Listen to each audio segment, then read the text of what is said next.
Okay, Cari, are you awake? Hello, good morning. Are you awake? Hey! You know, I think I should have put another coffee in here instead of water. I'm realizing that now. Oh, yes. Mm. Yes. Never skimp on the coffee. That's for sure. The caffeine I love my caffeine. I yeah, big giant. I do steep teas. Ah, And yes. so I drink I do tea till 3 typically. So, all Tea and righty. tea, it even rhymes. I am super excited Yeah. because we are week 3 in this process or workshop 3. And it's just seamless, right? So it's just beautiful how it's come together. Why don't you tell us what we're doing today? Good morning, Renee. Yes, hello everybody. Good morning. I'm Cari Frame. I'm a writer's coach as well as a writer myself and a structural editor. And today, third part in the series, we're going to talk about the 7 pitfalls, the things that a lot of new writers spend a lot of extra time and effort and money on when they want to bring their book to the world, and how you can avoid those 7 common pitfalls. Yeah. Awesome. And I'm going to bring up we have I will be bringing up the QR code. This is the workbook that you're going to see. Each week, each session, we update the workbook with that session's worksheets so you can follow with the workbook. Um, Look at that. this You're even clicking through it. Amazing. I know. So it's all right here for you guys. So and all of the breakdowns and even um, you know, tips on how to actually start working into actually doing it. I think that's what we miss a lot on these programs is how to actually do it yourself. So here is the QR code. Right here, you can Yeah. scan that QR code and download that book. And while people are grabbing that, Kim, you should tell them about you because Oh, there's a lot yes. to say. My name's Kim Hayden. I am the founder, CEO, a producer, and a podcasting expert. I run a company called Resilient New Media, and I believe that every person's message matters. And then our Audible format will give you that equity within messaging. So, print, video, audio.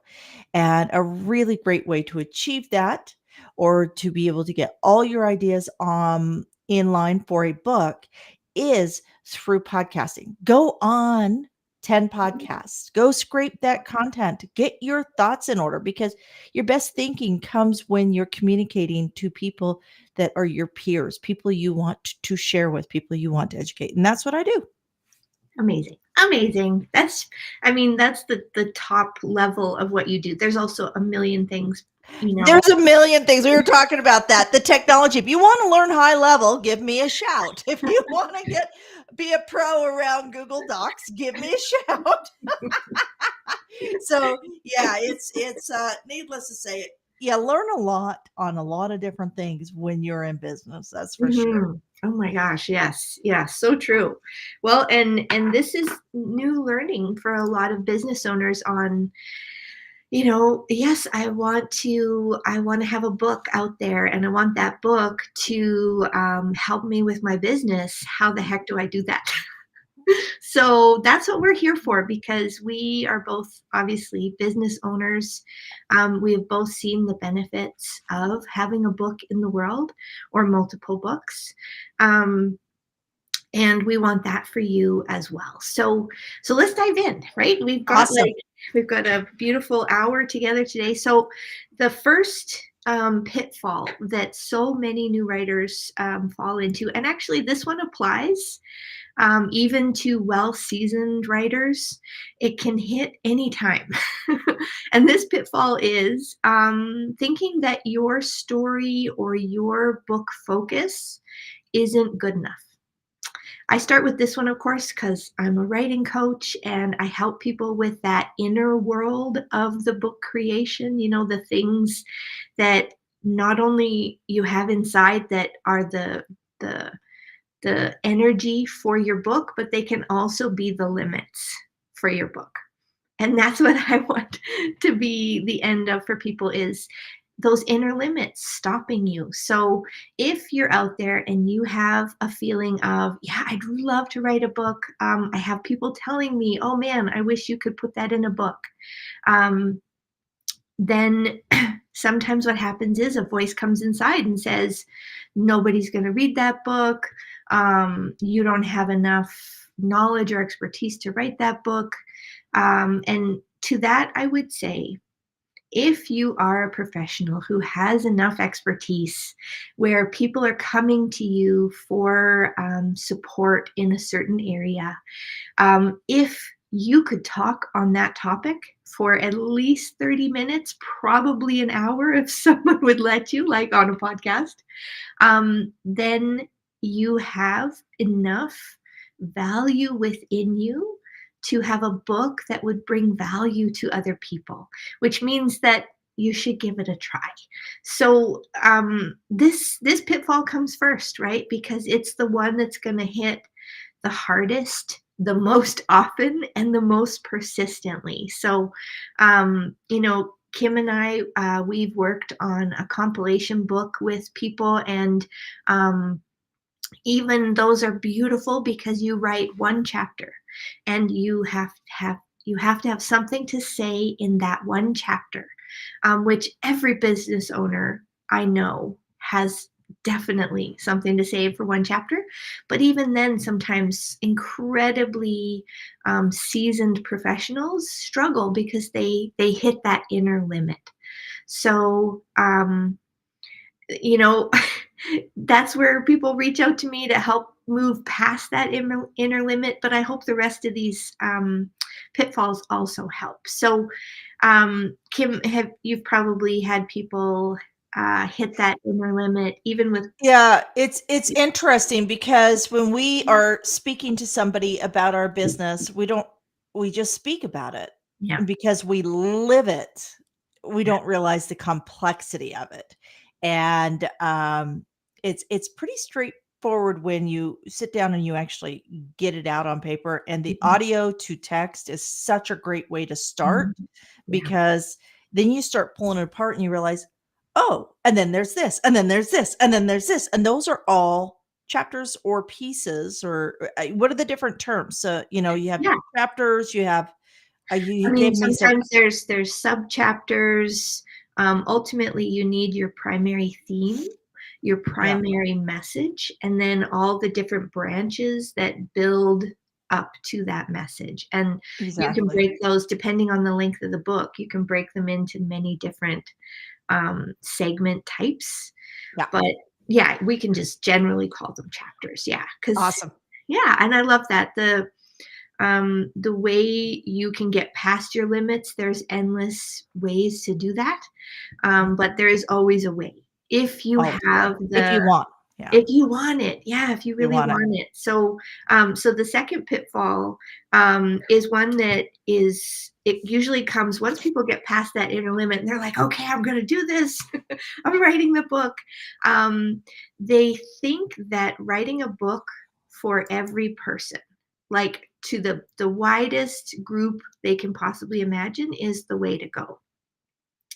And that's actually false, ironically. And this is where the logic goes against our natural perspectives. Is if you can write to one person, you will have a book that lands and lands meaningfully to way more people than if you try to write a book that feels like, oh yeah, there's a little something in here for everybody. If you're in this demographic or this demographic, if you have this need or that need, I've got a little something in my book for everybody. That's actually, not only is it going to be harder to write, It's going to be harder to market. It's going to be harder for readers who are Googling questions and looking for books on topics. It's going to be harder for them to choose yours because they're going to see something that either they get overwhelmed by or they don't feel that it's speaking to them. My favorite example of this is a little book called Eat, Pray, Love that pretty much every woman on the planet has heard of and a lot of men have heard of. And when Elizabeth Gilbert was writing that, she wasn't writing it for wide publication. She was writing that book to one friend of hers that she just really thought she wanted to share that journey with. And she thought maybe this friend could use a little boost, a little inspiration. So I'm going to take her along with me on this journey. I mean, that book is still selling millions every year after, my gosh, it's been out there for, oh, geez, it's over 15 years now. Anyway, but if you go back to it and you read it and you can hear how she's writing so personally because she's thinking of one person. So my suggestion is if you get overwhelmed, if you're like, my book just feels too big, or just think of that one person and either, as Kim suggested, start talking out loud to them and have that audio transcribed, or just start writing them a letter of like, here's the things I wish you would know. Because honestly, oftentimes when I'm going through the editing process with writers, we're trying to pull that out after the fact. We're trying to put the personal back in. And so the biggest thing you can do to ease the process of your book is to put it in there from the very beginning. Really bring in that personal piece, and you'll save yourself a lot of rewriting and a lot of trying to write to too many people all at once. Yeah. One of the ways to wrap your head around it is think about your best client. The best, if we're thinking from if you're looking at writing a book Yeah. to enhance your business authority, Yeah. think about who is your best client. Who is the one person that made your business sing? Who's the one person that made you excited to hit the desk, excited to get on your computer?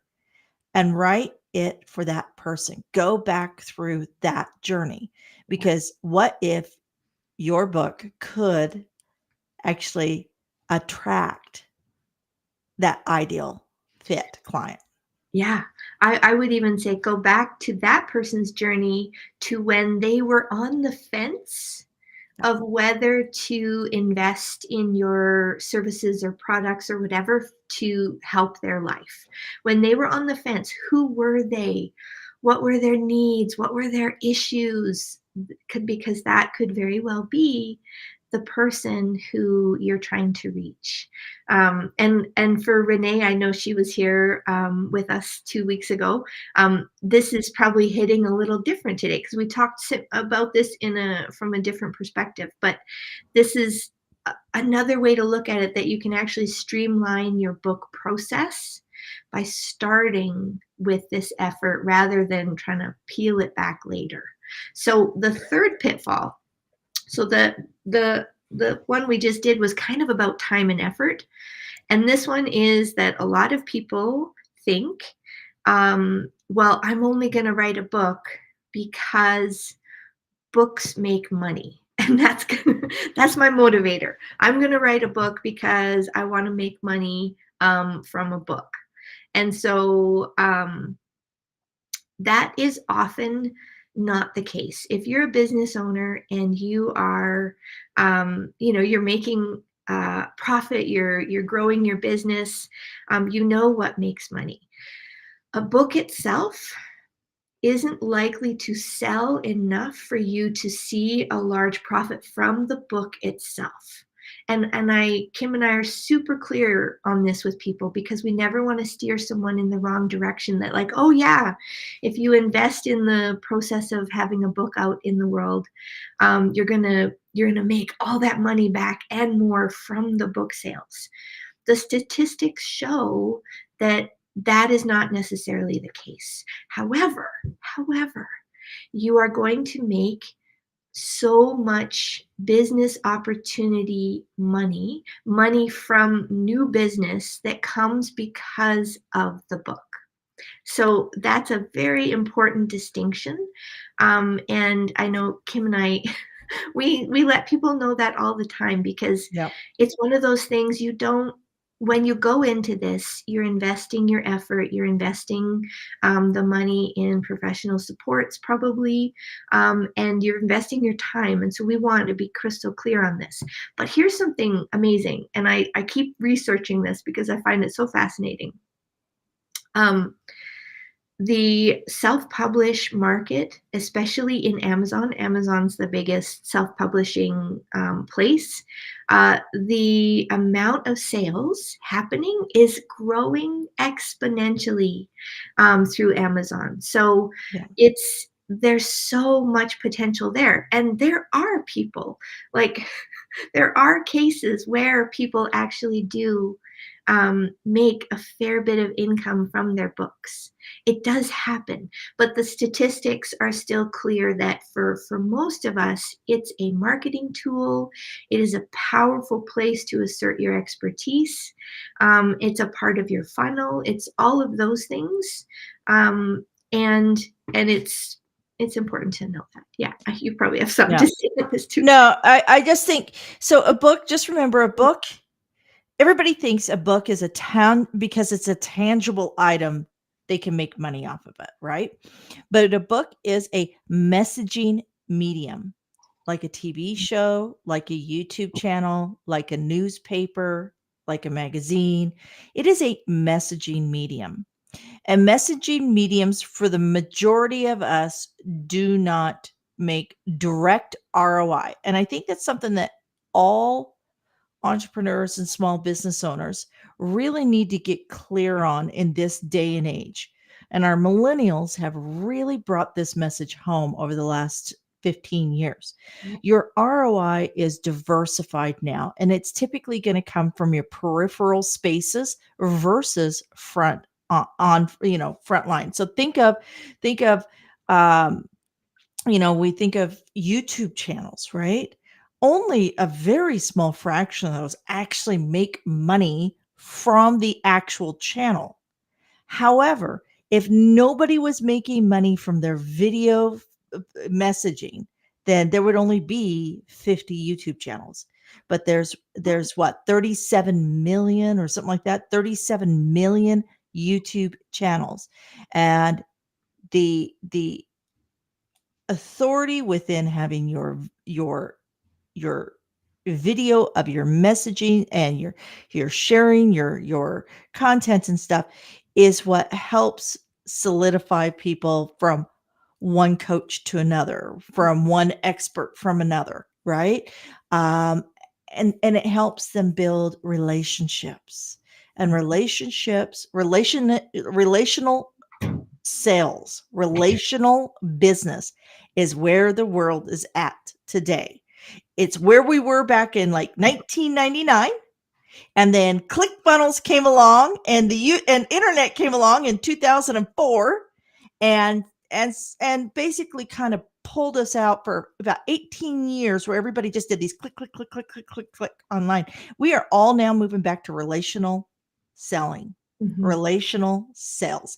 And at the end of the day, if you're building a business, if you are providing a service, you want to be in that relational space. And nothing is more intimate than sharing a book, sharing your message through an audible or a print, Yeah, something tangible they can go to. yeah, My holding two it cents. holding it. No, I love it, man. Your sense of sort of the path to client and customer relations over time. I love it. I just sit back and listen, because It's I've lived it through real estate. When I started real estate in 1999, it was very, very relational, boots on the ground. When I started real estate, we were at the very tail end of having the books brought in, the books of Mm, all the listings. And gosh. so we were at the tail end. It was Yeah. I started real estate before there was a universal MLS. And so the message, how Mhm, we promoted those homes and everything, right, came through a mhm, book. And then by 2004, everything has shifted. This thing called the internet came along, and then click funnels, and then all of these sales funnels and all of these, lead captures. Well, those have gone down. So here's what's really interesting, and here's something to stick in your head. So a cold lead driver now, like a sales funnel on mhm, Facebook, Google Business, any of those kind of platforms, those cold leads have actually come down to where they used to be like 1.5, 2%. When they first came out, they were like 3%. They're mm, now down to less than 0.5% will convert over in. However, warm leads have mhm. always maintained around 5%, and actually they're starting to climb up. Wow. In a disconnected world, people want to be connected, Mhm, and they don't want to be sold. They want to be shared. And mhm, that's where having your message in a really solid medium, like a book, mhm, like, video, like a podcast, these are really solid. These are tangibles. These are mhm. not just a where we can click through. Don't get me wrong. The click funnels, they still work. If you can get 2,000 people to click, you've got 4 Yeah, clients there, or you got, whatever, you got 2 clients there. So if your numbers work, yeah, do that. But I mean, yeah. it You need other options as well. yeah. Yeah, you can't just rely on that, and, Yeah, ClickFunnels doesn't build authority yeah, like an actual published book. right. And there's a underscore to this, which isn't in the the lineup for today, but it's worth mentioning, is that, um, it also builds your own sense of your authority. Yeah. So if you're a business professional that ever has an inner imposter that's saying like, oh, you shouldn't say yes to that that speaking engagement where someone said, oh, I'd love you to come and talk to our group or something, and you're like, oh, I don't know if I can do that or whatever. When you have a book out there, Yeah. there is everyday proof for you that, oh yes, actually I should say yes to that speaking engagement because I worked through the process of having that book out there. I had so much to say. So many people have given me feedback. Okay, I need to keep growing. I need to keep sharing. So it shouldn't be Yeah. the case that even well seasoned business owners have inner imposters, but it's real, it exists. And so a book can help you with that too. Okay, so before we move on to number 4, I want to clarify ClickFunnels is a brand name. I'm not picking on Russell Oh, Brunson. oh, It is actually a sales. I'm talking about sales funnels, oh, automated good. sales funnels online. They all have a place, but Yeah, start with your message. Okay, yeah, so I yeah, just yeah. wanted to put that in because this is all recorded, and I don't want Russell Brunson to come. Although, if Russell Brunson's listening to this, hi, I'm a big fan. Well, and to his company's credit, I kind of feel like the word ClickFunnels has actually become like It's the kind of like the standard. word Kleenex. Yeah, Like we yeah. don't think of it as a brand name anymore. It's like the name for the thing. So Yeah, and by the way, Russell, his front is join and I'll send you these books. He will actually send you books, his entire collection of books for the cost of shipping. So even the funnel yeah, starts with books. that is I love it. I love it. That's amazing, amazing. So okay, so you mentioned that uh it's so intimate. It's an intimate level of connection to have someone holding a book written by you, and that is absolutely true. And how that intimacy and that level of connection is achieved through pieces of paper with words on it is because as the writer, you bring something really real and I would say you're showcasing a kind of vulnerability on the page when you're sharing something that's important to you and that you want to bring to the world. So the fourth pitfall to share today is that a lot of new writers, and any writer, they'll have a topic and they're like, I feel really passionate about bringing this to the world. And then they'll sort of pull back and they'll pick a safer version of that topic to put into the book. So they'll sort of stay on the safe side and they'll kind of often keep the personal side of themselves out of the book. And um, and so the book feels a little bit sanitized, a little bit distanced, feels, the messaging is in there, but it's missing kind of the beating heart. This is a common pitfall. So I want to be super clear right off the bat, because I'm a writing coach and an editor. I never ask someone to put something in a book that they aren't comfortable putting in a book. That's not what I'm talking about here, because you need to feel safe. It's your book. You get to decide, right? That's the beauty of self-publishing. Nobody can make you put something in there that you don't want to be in there. However, there are so many ways to infuse the book with your passion and your heart for your message without going all the way to the vulnerable and the personal that you might not be comfortable sharing. So here's a couple ways. The way is to put yourself into your book and not make your book too sanitized or too distanced. So share your why. In the book, share what brought you to this point of writing a book, what compelled you to put in this effort for this message. Share your why. Share the journey of how you built your expertise. Bring people into the story of how you went from someone who didn't know anything about this, but who really cared about it, to a place where you now have something really valuable to share. Share some of your struggles where your readers struggle has also been yours. Share that and bring a little bit of that into your book. Let's see, what's another example? Whenever you're having a teaching moment in your book, or you're sharing a bit of a how-to or something, share a story of someone you've worked with, or an anecdote where they struggled through that and what it meant to them. So these are all ways that you can safely infuse a beating heart into your book without getting too vulnerable, too personal, beyond what you would ever feel comfortable for. So this is a huge one, because 100% there is always a story behind what you're passionate about. There is always. And if there isn't, you're probably not going to be successful at it. So sharing a little bit of that from a place of safety, but also vulnerability, it's a massive part of your book having an impact on its reader. What do you think, Kim? I totally agree. Like I totally agree. And it's this is really important because I put everything down. We're working on collaboratively, we're working on a workbook around building your call to action. Sorry guys, I just realized my phone is listening to me and going mad like crazy.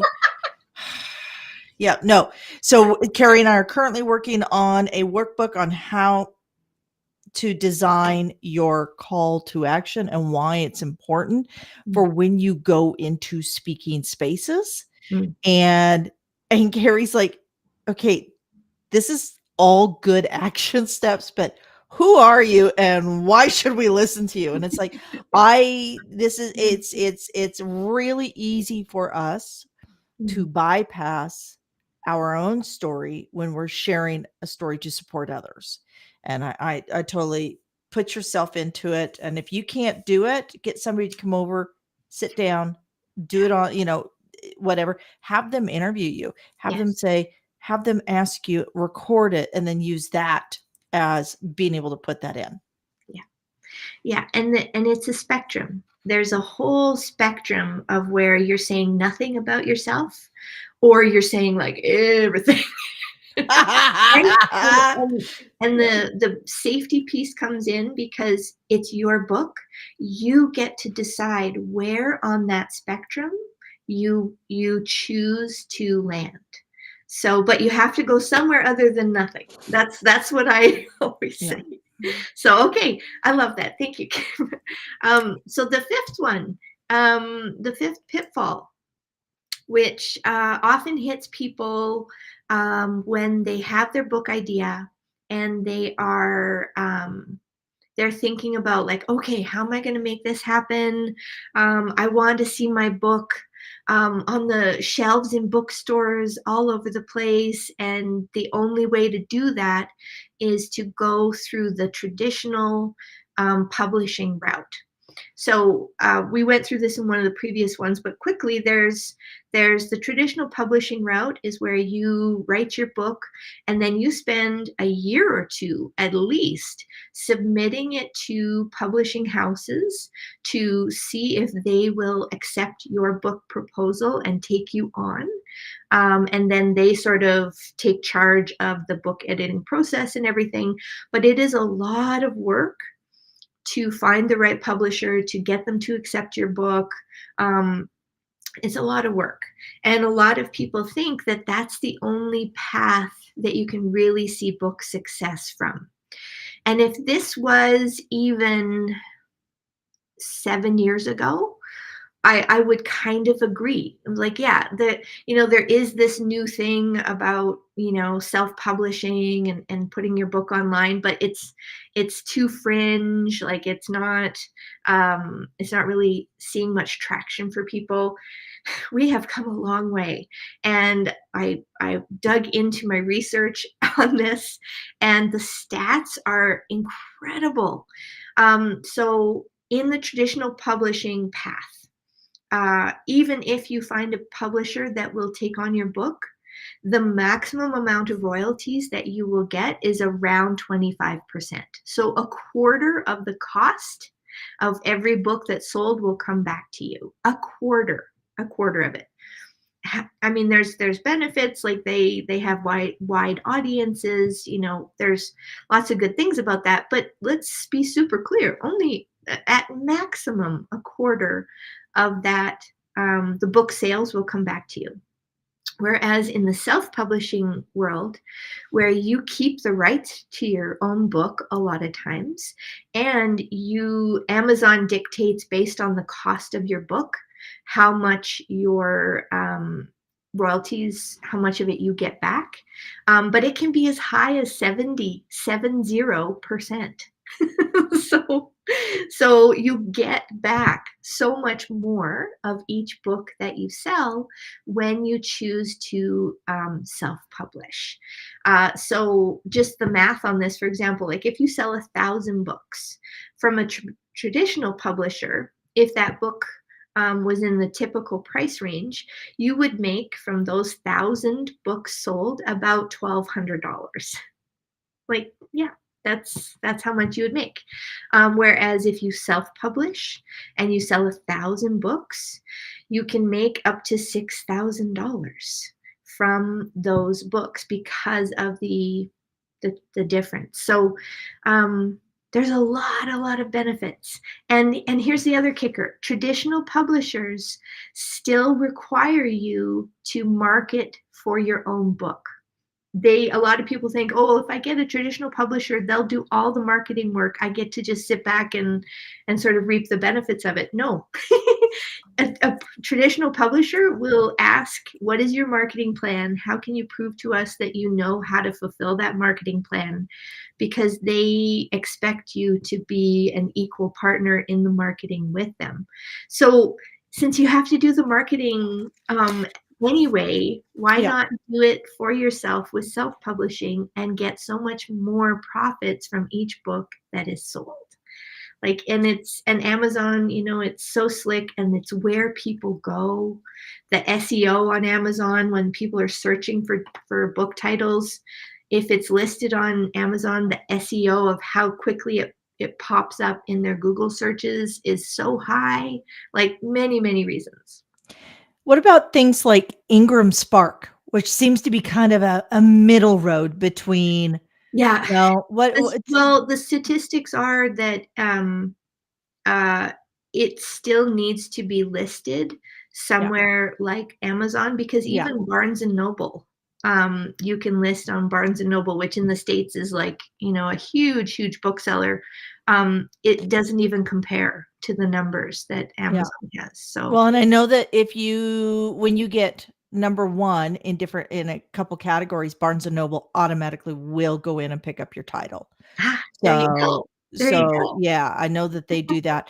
No, and I was just wondering 'cause I do some of these publishing houses, if you go through, do they own the rights to your book Yes. then? Yes, they Okay, do. that's my thoughts, So yeah. you can negotiate, but generally speaking, the default is that they own the rights to that book, and sometimes they even own the media rights. So even if let's say the book gets picked up for a TV show or something, unless you have a lot Yeah. of bargaining chips on your side and really good lawyers and stuff, that's probably going to be part of it too, that they own the media rights as well.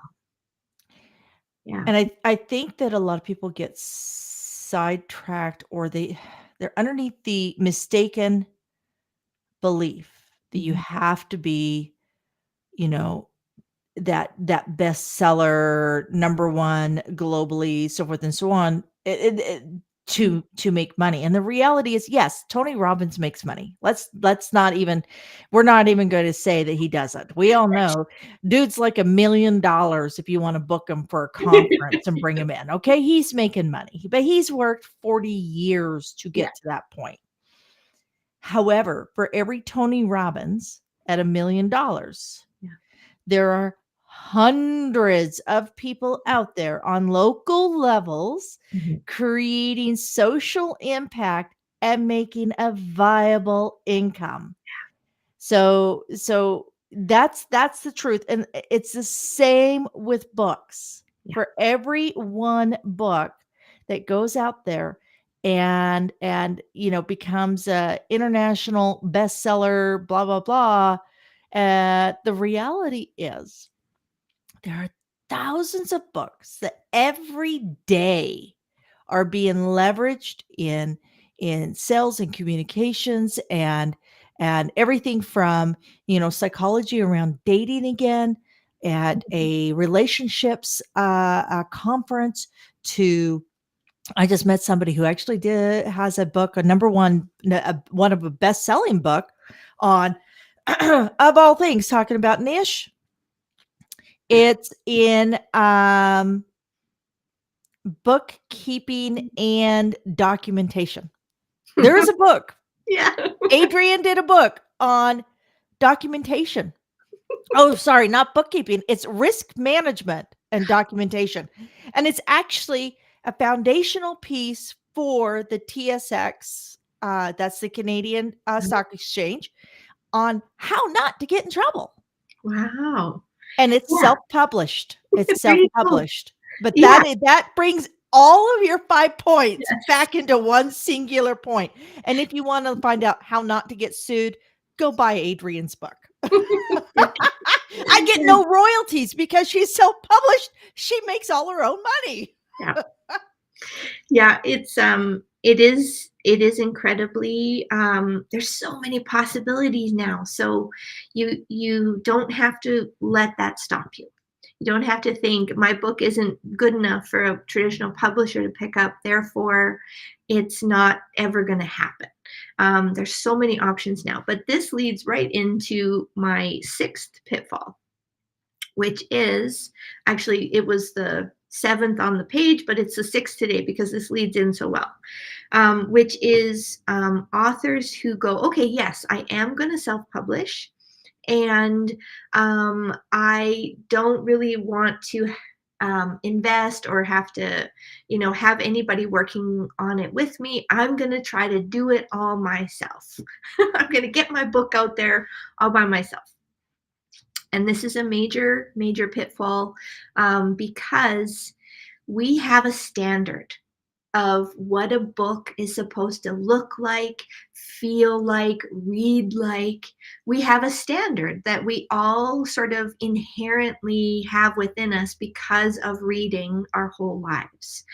And your book, in order to do the job that it's supposed to do, which is to represent you and your business, in order for it to meet that standard of representation, it has to align with our all of our inner feeling of what a book is supposed to feel like. And if you try to do a whole book on your own, um, and you put it up online, it's not going to meet the standard. And I normally am a person who says anybody can do anything. But in this case, I've been a editor for long enough to see books that have been done almost exclusively by the author. They're not readable. They have they have mistakes in them. They have a terrible cover that nobody looks at and wants to buy. They have a strange flow where you're like, where what is the message? Like, right? Like, because it's a skill set. Making a book from something that is an amazing idea all the way through to something where that idea translates to the reader, that is a skill set which certain people have cultivated because they've professionally built that skill. You don't have to have that skill set in order to get your book to the world. It's not required. You don't have to go back to school. You don't have to have an English degree or study how to format a book to be up on Amazon. You don't have to do those things. All you have to do is lean into the supports, the professional supports that are around you. So, and there's levels of support, right? Like there are people that bring me their book idea and they say, I want to talk about it, but I don't want to sit down and put my fingers to the keyboard any more than I have to. Can you hook me up with a ghostwriter? And I will say, absolutely. Because that's why ghostwriters exist, because some people have a message but they're too busy or they're too focused on other things to really want to do that work of typing things in themselves. A ghostwriter has an amazing ability to translate that person's message into even something that feels like their own voice. Like, this is an incredible skill set. I also have people that say, I already have my book written. I feel like it's ready, but I want to make sure. Yes, then that's another level of Yeah. support where there are degrees of editing that can happen and the formatting and finding a cover and a back cover blurb that makes people go, that's the book I'm going to buy because it is made for me, right? That there's a whole path, but your book deserves that level of support and your message deserves that care so that it can land with the readers that you feel so compelled to reach. Yeah. So, what do you think? Oh, absolutely. I mean, just on this workbook alone, it will take 3 of us just to get it properly to the market so people can use it. Mm. And so it's not an option. Most people are not. If you're really good at writing, you may not be really good at visualizing the cover. Um, if you're a great editor, you may get stuck in the details and not be able to come up with the overall. Right, So right. there's yeah, it's absolutely this is the baby. It's a baby. It takes a village to raise a child, and it's the same with a book. Yep, So yep. And there are so many options out there, and Kim and I are both here to help connect you with supports. It might be us, it might be somebody else. That almost doesn't even matter, but keeping your book idea going and finding the way to bring it to the world at a level of quality that it truly speaks to the value and the quality of you and your business. That's essential. Absolutely. Yeah. Absolutely. Yeah. Um, actually, little side note, quick side note. One time I found a book on Amazon and I thought, oh, it looked pretty good. Yeah, this is like a workbook for a book that I already own. So I just kind of quickly glanced at it and I was like, great, I'll pay the money for the PDF and everything. The front cover had a spelling mistake on it. Like there was so many errors through the book. So then after I read this PDF and I paid for it and everything, I went back to Amazon and I read the comments, like the reviews. It was just I wished the person who wrote the workbook had reached out for support because it really wasn't doing a good job of representing them.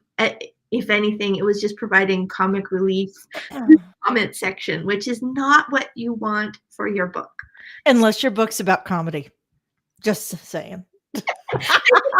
I suppose, yes. Speak to your audience. Speak to your audience. Your audience is dyslexic people. You're okay to write everything in reverse. I can say that I'm married to a dyslexic individual and the mother of a dyslexic individual. However, if that's not your audience, you probably should have somebody editing your book. A second set of eyes never hurts, and a third set of eyes is even better. Yeah.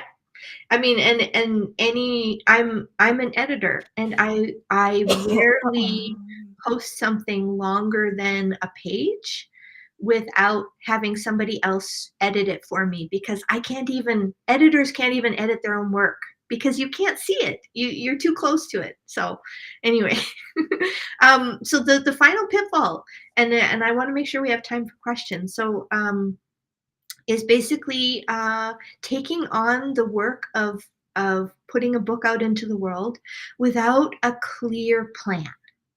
So it's like anything in your business. If you kind of just dive in and start mucking about trying to get something done, you're probably going to spend a long time mucking around and redoing and undoing. It's exactly the same with a book.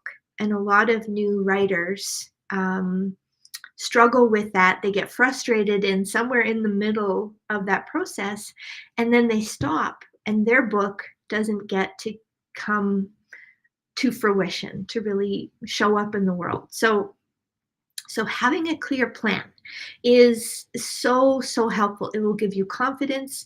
It will help you put your energy into the creation process, which is where your genius gets to land on the page. That's where your energy really should go.